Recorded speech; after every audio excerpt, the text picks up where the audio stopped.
अस्सलाम वालेकुम। ओके, सो हम इससे पहले कि लेक्चर स्टार्ट करें तो there are some couple of announcements. एक तो ये कि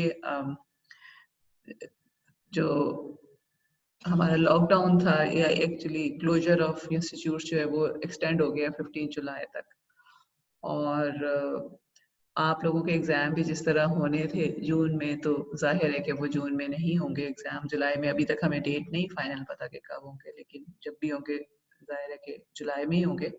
तो अब ऐसा है कि और 12 जून तक उन्होंने कहा है कि क्लासेस एमएस की जो है वो लेके ख़त्म कर दें कोर्स जो है। अभी रोज़ों से पहले, ईद से पहले actually we have just 2 classes. एक तो आज की क्लास है और एक नेक्स्ट वीक में होगी, और मैं मोस्ट प्रोबेबली इन क्लासेस में थोड़ा कम पढ़ाने की कोशिश करूँगी क्योंकि रमज़ान वगैरह का वो है। लेकिन ये कि फिर इसके बाद जो है वो मेरा ख्याल है कि we will start from 1st of June, और 1 जून को जो है वो मंडे है, तो 1 जून से लेकर 12 जून तक 2 वीक्स फर्दर हमारे पास होंगे एक्चुअली। हाँ जी, ऑलमोस्ट 2 वीक्स जो है, तो उसमें हमारी क्लासेस होंगी और जो प्रेजेंटेशंस हैं वो फिर अब मैं जुलाई में ही लूँगी। एक तो ये कि उसका फ़ायदा एक तो ये होगा कि आप लोगों को टाइम मिल जाएगा प्रोजेक्ट करने का ज़्यादा, और दूसरी चीज़ ये है कि आप लोगों को जो है वो प्रेजेंटेशंस जो हैं उसको फिर हम थॉरोली स्केड्यूल कर सकेंगे। अच्छा, जहाँ तक एग्जाम्स का ताल्लुक है, ज़ाहिर है अभी तक तो यही है कि 15 जुलाई के बाद जब ओपन होगा तो हम एग्जाम्स स्टार्ट कर देंगे। लेकिन ये कि इन केस नहीं होता उस टाइम पे भी, तो फिर जो भी डिसीजन आईएसटी लेगी वो करेंगे। मगर with reference to this particular course आपके असाइनमेंट्स वगैरह मैंने 3 मेरा ख्याल है ली होंगी, 3 या 4 असाइनमेंट्स हो चुकी है आप लोगों की, या 3 हुई है, कुछ याद है? 3 हुई है मैम। 3 हुई है, ओके। सो मैं आप लोगों को जो है वो अभी एक असाइनमेंट और अभी दे दूंगी, मोस्ट प्रोबेबली नेक्स्ट वीक में 4 हो जाएंगी। उसके बाद आई विल ट्राई कि जब रोज़ों के बाद हम वापस आते हैं तो आप लोगों को एटलीस्ट 2 असाइनमेंट्स और कर लूँ, उस वक्त तक जो है मैं ये वाली ग्रेड भी कर लूँगी। तो ये होगा कि फिर 6 असाइनमेंट्स के बाद जो है वो असाइनमेंट की वेटेज आप लोगों की हो जाएगी, एक जो है वो प्रोजेक्ट की वेटेज हो जाएगी, और प्लस ये कि आई एम थिंकिंग कि maybe I give you an open book mid kind of thing, ठीक है, कि आप लोगों को 24 आवर्स दे के और उसके बाद एक एग्जाम दे के और आपसे जो है वो 24 आवर्स के बाद आप वो सबमिट करेंगे। तो वो क्योंकि हमारे पास, लेकिन वो हम फिर 12 जुलाई के 12 जून की बात करेंगे मोस्ट प्रोबेबली, ठीक है। मैं 12 जून को जब हमारा आखिरी लेक्चर हो जाएगा 12 जून के अराउंड, तो उसके फौरन बाद ही जो है वो मैं आपको दे दूंगी। आपको बता मैं अभी से इसलिए रही हूँ कि यू शुड बी प्रिपेयर्ड, ठीक है, मेंटली भी और वैसे भी जो है आपको मैं कोर्स कंटेंट्स भी बता दूंगी, क्योंकि अगर उसको जो है हम मिड के तौर पे कंसिडर करते हैं तो कोर्स कंटेंट्स भी जाहिर है कि सारे के सारे उसके अंदर इंक्लूडेड नहीं होंगे। तो द रीजन इज कि अगर फर्ज करें कि खुल जाता है तो उसके बाद तो खैर हमें ये कहा गया है कि क्विजेस वगैरह आपके ले लिए जाएं, बट इन केस अगर उसके बाद भी नहीं खुलता और सब कुछ ऑनलाइन होना है तो एटलीस्ट आपके पास कोई ना कोई तो इस तरह की चीजें हों कि जिसकी बेस के पे इवेल्युएशन हो सके, ठीक है। तो ये कि प्रोजेक्ट आगे चला जाएगा, प्लस ये कि हमारे पास जो है वो क्विज वो होमवर्क्स में दूंगी, और दूसरी चीज ये कि ओपन बुक एक मिड लेने की कोशिश करूंगी। लेट्स सी कि मुझसे बन पाता है और क्या क्या सूरत हाल रहती है। तो ये जो है वो कपल ऑफ अनाउंसमेंट्स थी। कोई क्वेश्चन अगर इससे रेलेवेंट है तो पूछ लीजिए, अदरवाइज लेट्स स्टार्ट। तो ओके, तो आज जो है we will start with SVD actually. We will talk about solving systems of non-symmetric matrices, जो हम already बात कर चुके हैं जब हमने eigen decomposition की बात की थी उस टाइम पे भी. Then we will talk about singular value decomposition, and we will see how singular value decomposition can be used to solve for systems. और इसमें जो है Okay, so we will start with the first topic, which is solving for non-symmetric matrices. Non-symmetric matrices में we know that we can have two types of matrices. अगर systems हो सकते हैं जिसपे non-symmetric matrices हों. एक हमने बात की थी underdetermined की और दूसरी हमने बात की थी overdetermined की. What was the difference between these two? Again, remember कि we are still solving for the same systems. ठीक है, AV equal to AX, where A now belongs to M by N, where most probably M is not equal to N. So how do we what is underdetermined and what is overdetermined? हमने इसकी बात पहले भी की थी.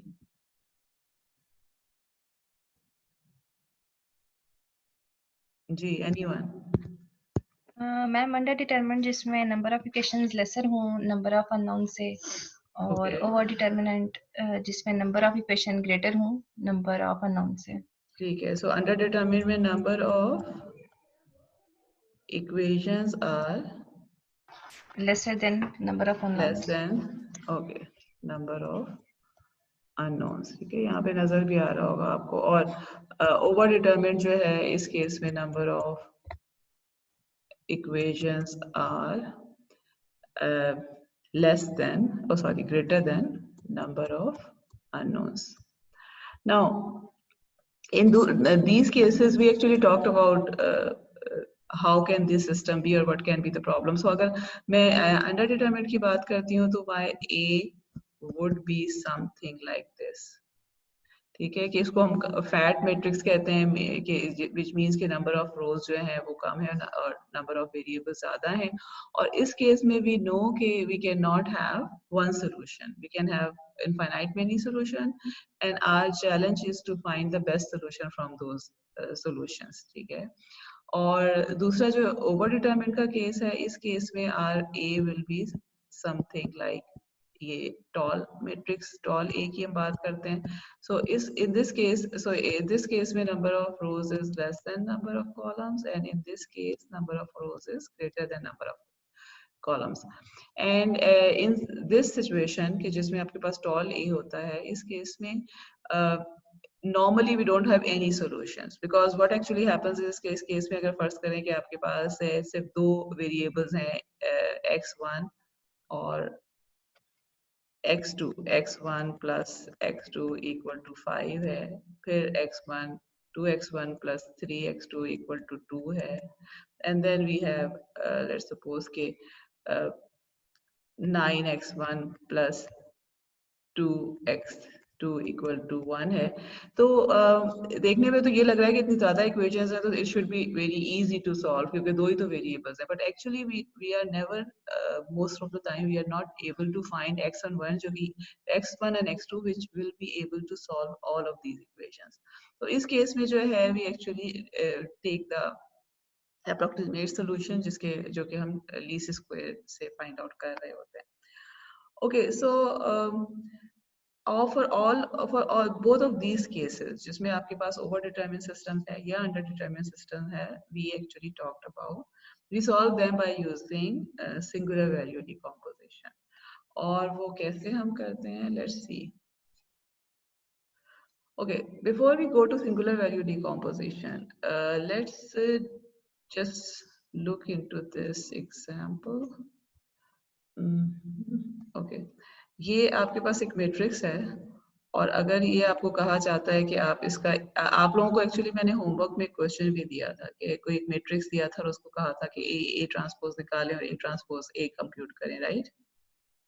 तो उसमें आपको ए ट्रांसपोज ए या ए ट्रांसपोज जो भी आपने निकाला था उसमें आपको या चले उसको छोड़ दें, ये जो ए मैट्रिक्स लिखा हुआ है, let's just take 2 minutes and find A transpose A and A transpose. Okay, 2 minutes के बाद आई वांट, और 1 minute जितने भी लगते हैं आपके, okay, and then I want someone of you to tell me कि क्या हो रहा है अगर आप इसको ट्रांसपोज लेते हैं तो दो ट्रांसपोज से मल्टीप्लाई करते हैं ऑन बोथ साइड्स.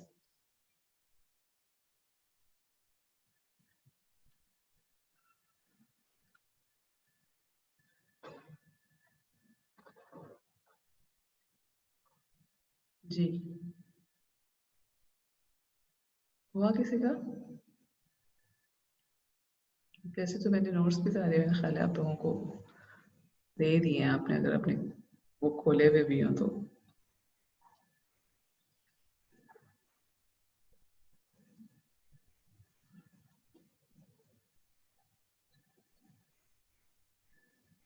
जी, कौन बताएगा? शहजाद?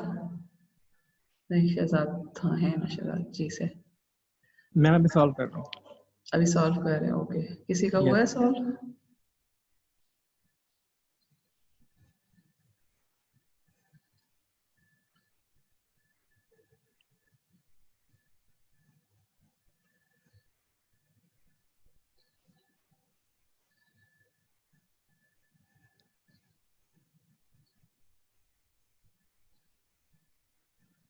इकरा? मैम ये ए ट्रांसपोज मेरा आया है जी जी, 13, ओके। 38, 38 38 और एंड 110, 110, ठीक 110। है। ए ट्रांसपोज ए जो है वो बेसिकली यहाँ पे जो मैंने नजर आ रहा होगा आपके स्क्रीन पे, ये आ जाता है, ठीक है। अच्छा, अब इन दोनों मेट्रिसेस को अगर आप देखते हैं तो what is the characteristic of all of both of these matrices, that they are symmetric, ठीक है। No matter what A is, मैंने एक रैंडम ए चूज किया था यहाँ पे।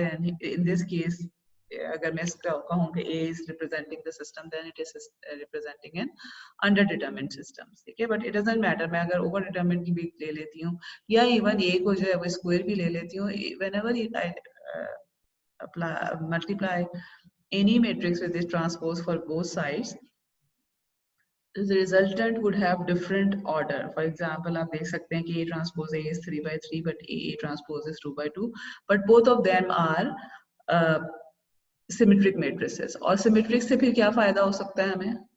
कौन बताएगा? हमने symmetric को बहुत डिटेल में डिस्कस किया है। Symmetric matrices are with the real entries. So what can we do with them?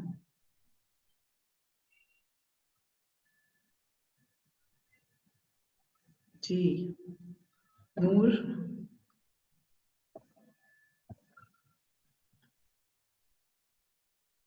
शाहिंजा? What? Ma'am ji, symmetric होगा तो इनवर्स पॉसिबल है इसका। okay, why? Always inverse possible है। Anyone else? Symmetric matrices को हमने बहुत डिटेल में पढ़ा है, और बेसिकली ये अंडर डिटरमिन्ड और ओवर डिटरमिन्ड का तस्करा हमने उसी वक्त किया था कि हम इनके ऊपर आना चाहते हैं, मगर उससे पहले हम सिमेट्रिक को पढ़ रहे हैं, ठीक है। So what was the reason जिसकी वजह से हमने सिमेट्रिक को पढ़ा था, and what were the advantages of symmetric matrices? Anyone else? अभी पिछले लेक्चर में भी हमने सिमेट्रिक मैट्रिसेस को डिस्कस किया है। मैम उसके आइगन वेक्टर्स ऑर्थोगोनल होंगे फिर?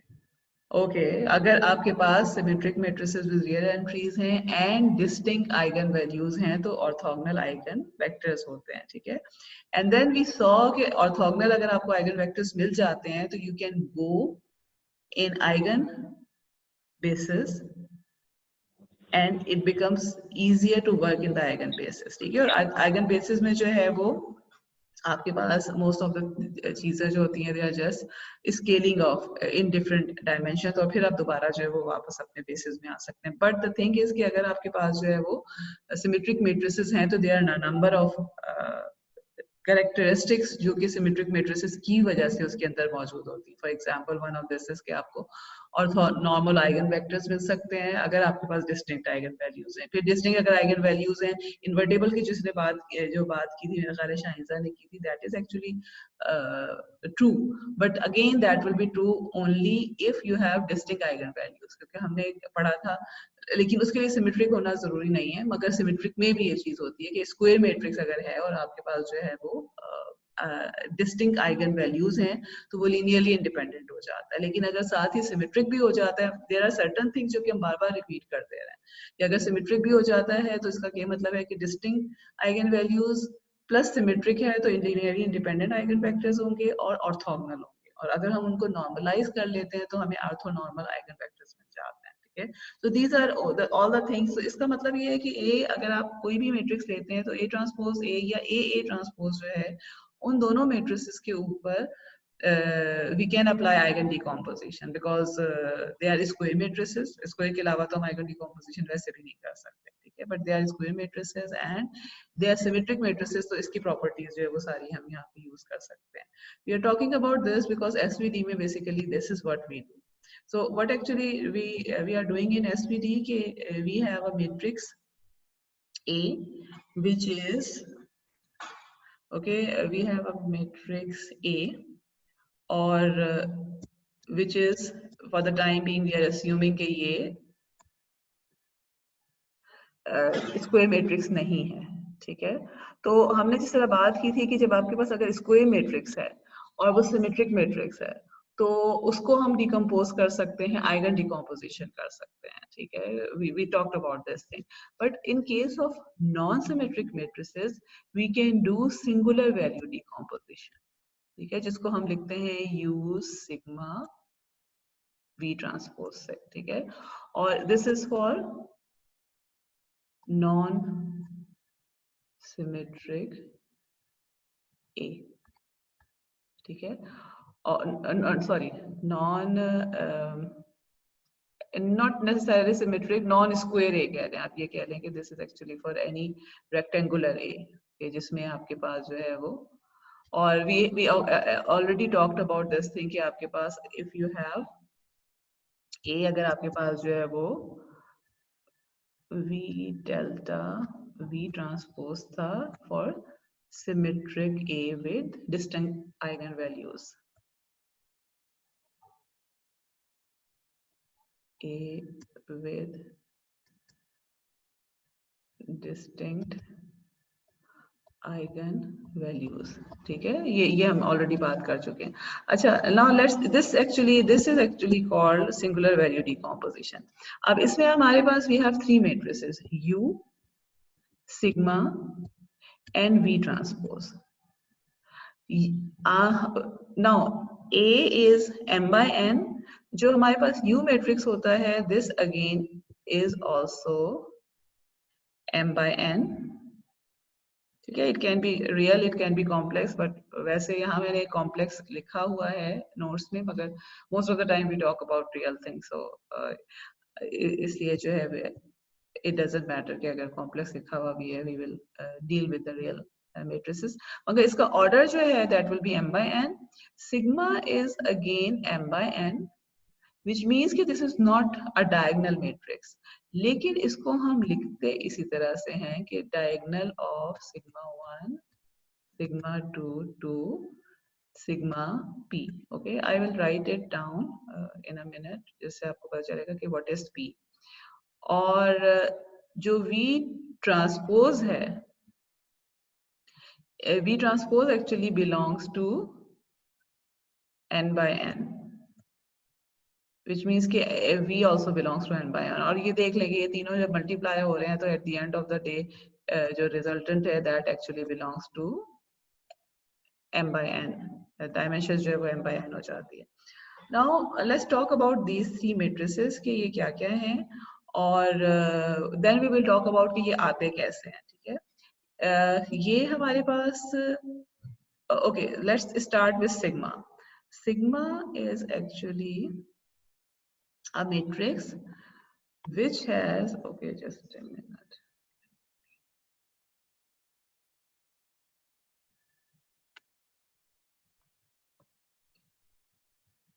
जी, ये sigma is, अब देखें sigma is m by n, which means कि इसकी ये शेप हो सकती है, टॉल हो सकता है सिग्मा, और sigma can be something fat matrix हो सकता है, ठीक है। नाउ लेट्स सपोज कि इस केस में जो है आई से कि जी m is 3, m is 3 and n is 2, ठीक है। तो अब सिग्मा किस तरह हो जाएगा, 3 रोज हो जाएंगी और 2 कॉलम्स हो जाएंगे, विच मीन्स के sigma will be sigma 1 0 0 sigma 1 और सिग्मा 2, और ये जो नेक्स्ट है दिस विल बी 0 0, ठीक है।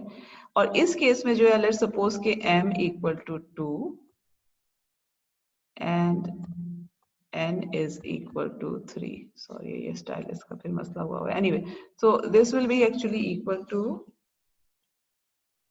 sigma 1 0 0 sigma 2 0 0. So what is actually this telling me? कि मेरे पास जो है वो एक स्क्वायर मैट्रिक्स कोई ऐसा बन रहा है इसमें से जो कि परफेक्ट आप ये कह लेंगे डायगोनल है दोनों केसेस में, ठीक है। यहाँ पे जो है वो मेरे पास इफ आई कैन सी कि मेरे पास जो है वो ये बन रहा है ये वाला, और इस केस में जो है I have this thing available.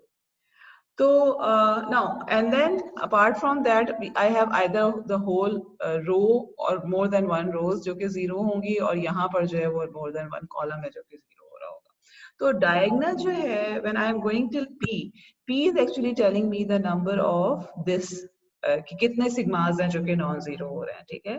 And remember, और हम क्या कहते हैं कि जैसे अगर आपको आइगन वैल्यूज में याद होगा कि जितने भी आपके पास नॉन जीरो आइगन वैल्यूज होती हैं वो basically rank of the matrix बता रहे होते हैं। अदरवाइज ये कि आपके पास अगर आइगन वैल्यूज जो हैं वो ऑर्डर्स जितना भी आपके पास मैट्रिक्स है, और let's not talk about eigen values, यहाँ की हम बात करते हैं। तो इस केस में जो P है actually this P is actually rank of A। What is rank, कौन बताएगा? What is rank of a matrix?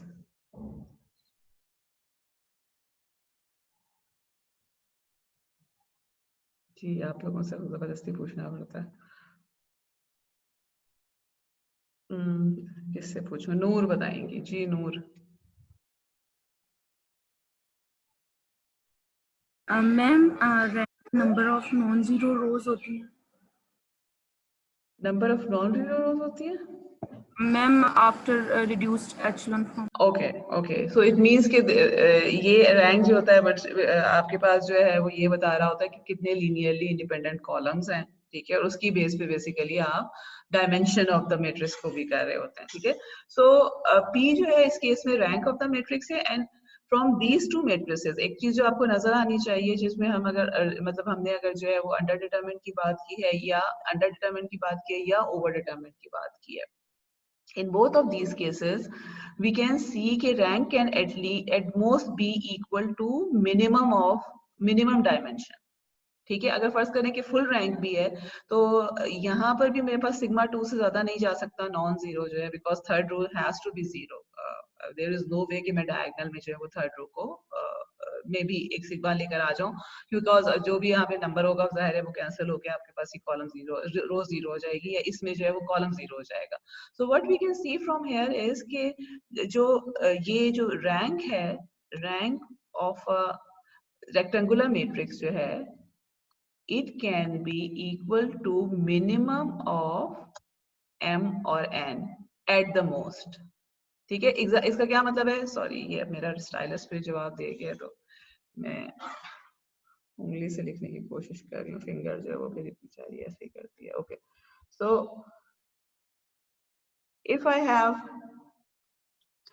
Full rank matrix तो इसमें number of non zero sigmas can be at most m और n में से जो भी minimum होता है, ठीक है, विच इज फुल रैंक। तो यहाँ जो मैंने डायगोनल लिखा हुआ है from lambda 1 to sigma 1 to sigma p, तो इट इज टेलिंग मी कि नॉन जीरो जो है वो सिग्मास कितने हैं। लेकिन if it is not a full rank matrix जिसकी भी हम बात कर रहे हैं तो P will be, it can be less than rank of A also, ठीक है। फॉर एग्जाम्पल इसी एग्जाम्पल की अगर मैं बात करती हूँ तो there is a possibility कि मेरे पास जो ये मैट्रिक्स A था इसका रैंक एक्चुअली 1 था, तो अगर मैं रिड्यूस एचेलॉन ये सिग्मा निकालती हूँ तो उस केस में क्या हो जाएगा कि this will also be 0, ठीक है, I will have just one non-zero sigma. But one thing that you understand from here is कि sigma जो है, this is a special matrix, this is kind of the same matrix जिस तरह आपके पास delta lambda matrix होता है in case of eigen decomposition, लेकिन sigma जो है this is not a rectangular matrix. ठीक है, ये जो है वो fat होता है या टॉल होता है based upon के आपके पास कितने जो है वो what is the structure of matrix A. Now we come to U and V. U and V जो है both of them are unitary matrices. अगर हम complex की बात करते हैं, ठीक है, और अगर हम रियल नंबर्स की बात करते हैं तो दे आर ऑर्थोगोनल मैट्रिसेस. ठीक है, अब आप लोगों को अभी तक पता चल जाना चाहिए what does it mean by orthogonal matrices. कौन बताएगा? ऑर्थोगोनल मैट्रिसेस का डॉट प्रोडक्ट 0 होता है. ऑर्थोगोनल, अगर मेरे पास एक मैट्रिक्स ऑर्थोगोनल वेक्टर्स का डॉट प्रोडक्ट 0 होता है. अगर मेरे पास ऑर्थोगोनल मैट्रिक्स है तो उसकी क्या प्रॉपर्टी होगी? Okay, there is a difference between orthogonal vectors and orthogonal matrices. और हमने ये again बहुत ज़्यादा डिस्कस किया है when we were talking about eigen decomposition. Orthogonal matrix की क्या कैरेक्टरिस्टिक होती है?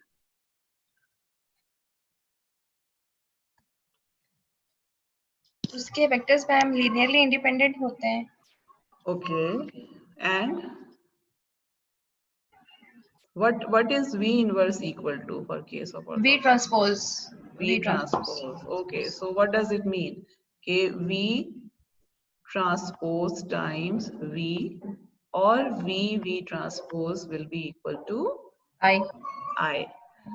This is, देखें जब ये कोर्स आप खत्म करते हैं ना तो there are certain things which I would like you to remember for life, क्योंकि आप बार-बार इनको यूज करेंगे जब आप आगे जाके डिफरेंट मशीन लर्निंग AI कुछ भी पढ़ रहे होंगे. और उसमें से this is one of the most important things कि ऑर्थोगोनल मैट्रिक्स का मतलब ये है कि all the vectors in the matrix are orthonormal, which means कि अगर आप तमाम के तमाम जो उसके अंदर वेक्टर्स हैं उनको एक दूसरे से मल्टीप्लाई करेंगे तो 0 आ जाएगा, और अगर उसको उसी के साथ मल्टीप्लाई करेंगे तो 1 आ जाएगा. And consequence of this is that you have V transpose V equal to V transpose equal to I. ठीक है, तो अब what we are saying is कि हमारे पास जो ये मैट्रिक्स U है एंड मैट्रिक्स V है, both of them are orthogonal matrices if they have real entries और they are unitary matrices. Unitary का मतलब क्या हो जाता है कि आपके पास ट्रांसपोज के बजाय if I am talking about unitary matrix, that इसका मतलब है कि मैं conjugate के साथ अगर मल्टीप्लाई करती हूँ तो I should be getting the same thing. Okay, so but the thing is कि ये जो अब हमारे पास जो है, so now we know 3 things. U is orthogonal, V is orthogonal and sigma is diagonal matrix. ठीक है, इस वाले जो slide है इससे we just got this thing. And another thing that we have got is that no matter what, A transpose या A transpose A is always symmetric. ठीक है, okay. Now let's move to segments. Ma'am यहाँ ma'am पिछली slide में एक problem है ma'am, जो आपने वैल्यू लिखी हुई है ए की, ए आपने कहा है कि m cross n u m cross n होगा और सिग्मा भी m क्रॉस n होगा, तो मैम इन दोनों की मल्टीप्लिकेशन कैसे पॉसिबल होगी? हाँ ठीक कह रही हैं आप. ये जो है sigma should be, just a minute, u is m cross n और sigma should be n cross m. अगर मैं इसको ले लेती हूँ तो फिर इसका मतलब है कि यहाँ पे यहाँ, हाँ ठीक है, यहाँ इसके जो है ना ये वाली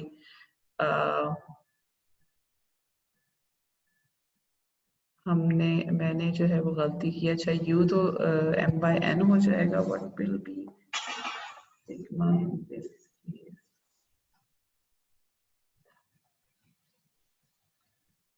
it should be n by m और फिर v जो है वो हमारे पास m/n आना चाहिए. सॉरी, ठीक है, इसको ना आप लोग अपने नोट्स पे भी ठीक कर लीजिएगा.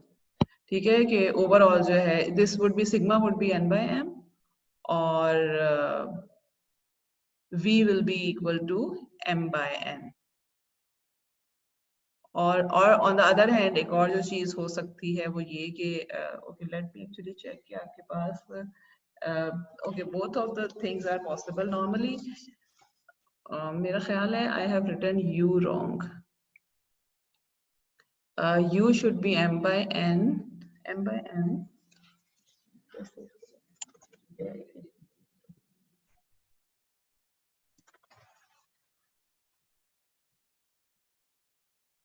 m by n। Actually, okay, let me actually erase। और किसने क्वेश्चन पूछा था? मैंने पूछा था ma'am, actually there are I think two possibilities if U and V transpose are sigma नहीं स्क्वायर। जी जी नहीं वो सिग्मा स्क्वायर जो है ना वो भी होता है, लेकिन let me actually talk about this thing. इस केस में जो है ना you are right, I should write, let me write it clearly. ये u जो है it is m by m, जो u स्क्वायर मैट्रिक्स है, ठीक है। सिग्मा हमारे पास रेक्टेंगल ही है, सिग्मा इज ओके इस तरह रह रही। और v जो है that is actually equal to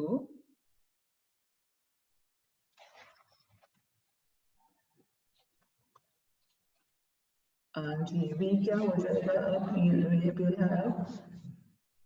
okay yes v हमारे पास जो है that will be again square।